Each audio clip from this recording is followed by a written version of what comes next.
Hey, it's me. I'm back again. It's J.R. Arthur. And as always, I'm here to talk about the mental aspect of being a creative and those things that we deal with that get you through one project to the next.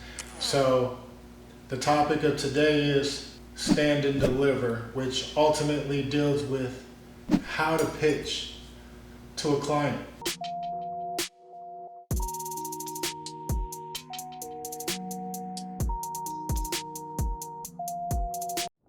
It's very hard to pitch to people when you're developing new ideas or you're in concept development. It's one of those things that people get anxiety over, or you panic, or it's just your nerves act up on you and they kick up on you, even though you know you can do the work.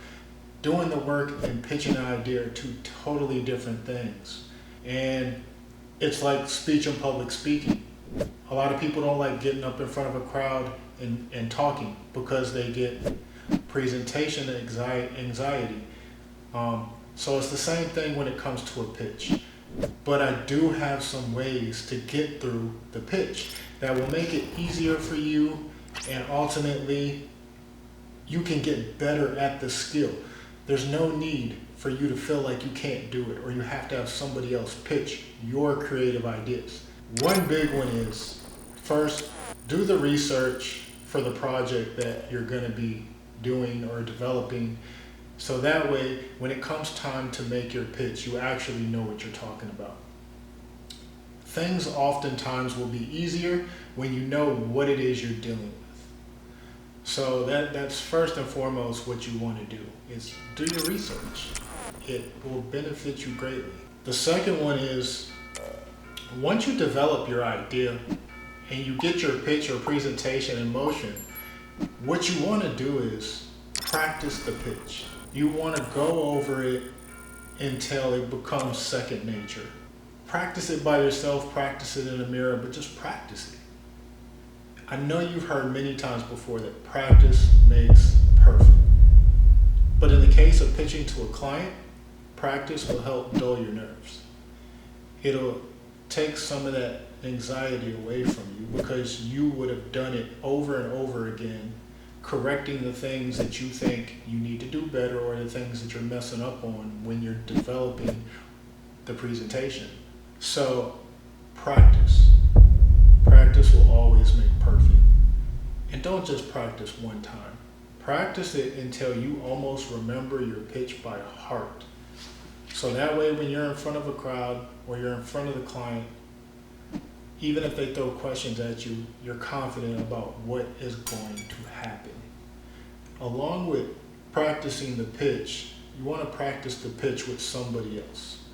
Do your pitch that you're going to do for a client, but do it against somebody else who doesn't technically know completely what your project is, so that way they'll ask questions. Then you'll be prepared when things are being thrown at you, because it's nothing worse than being stumped on a presentation and fumbling over what it is you want to say, because the first thing you do is you go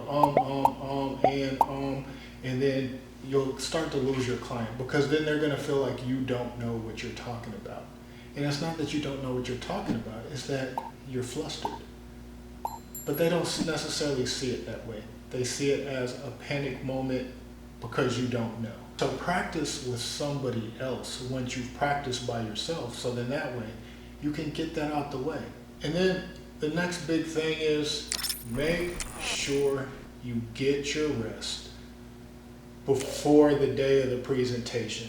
Don't go into any presentation with any client tired, because you want to be energetic. You want people to feel your energy, and you can't have energy if you're tired. You have to be awake and lively, because what you want is you want them to be as excited about the presentation or about the idea as you are about it, because you're not going to present something that you don't feel good about. But there's many ways to give off that this idea is a good idea. I just need you to sign off on it. One of those is your body language. If you're stiff or you're tight and your body doesn't naturally move because you're tired and you're slunched over, like, it's gonna make accepting the message hard. The second thing is make sure you're projecting your voice. But that's why you practice, because you know where to give emphasis to different subjects, different topics based on your presentation, because you know where it needed a little bit more energy. But you only know that because you've practiced the presentation multiple times and you've practiced it against other people. So that makes it easier. And then give off a sense of confidence. You knew it was a good idea when you came in the room. So don't let the room overtake you. You need to approach it like it is the #1 selling idea ever. Because if you feel that way, you'll help to sell it through to the client, and they'll feel that too. Go into the room ready. Go into the room rested. And please eat something, drink something. All this will help give you the energy that you need to get through the presentation. But that's how you get rid of the anxiety that comes from presenting. Stand and deliver. And the reason why I say stand and deliver, you could be sitting.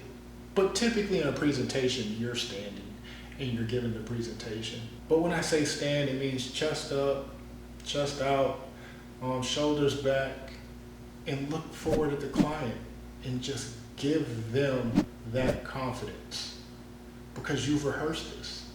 And then that's all you can do. Give it 100%. Give it everything you got. But you're only going to feel confident because of all the necessary steps that you took prior to getting in that room or getting on that Zoom call with that client. All that practice made perfect. The rest the night before gave you the energy and made you feel a little bit more relaxed. That meal that you ate before the presentation helped you to get through. So for one, you won't want your stomach grumbling. That helped. Those are things you can do to kill the anxiety of presentations. And deliver just means project. Project out. Let your voice be heard. Don't mumble. Don't stutter. Don't be quiet when you need to speak up. Those are just the things that I know that have worked for me. Those are the things that I have seen in the industry watching other creatives present that have worked for them as well. The more you do it, the better you get at it. And then it becomes second nature. And then nerves are no longer the thing you have to worry about because it's just time and time again you've done it. So you'll continue to do it. Hopefully you get something out of this. And if you do, that's great. Just take the pieces that you need from this vlog and use it to your advantage. If there's things that you could add or suggestions, I'm all ears. Just let me know if there's anything that I missed. I would love to get extra points because I can leave it in the chat for other people. There's other people that go through this and there's other people that have anxiety of pitching to a client. And the other thing is, if you want to hear more of what I have to say about other topics and how it pertains to being a creator, being a freelancer, being a contractor, being a staff employee, and dealing with the mental aspect of it, like my channel, subscribe to my channel. So that way, every time I post something or every time something happens, you know. And it also helps me that you're supporting me. As always, it's nice to talk to you. Stay creative and produce great work. Until next time.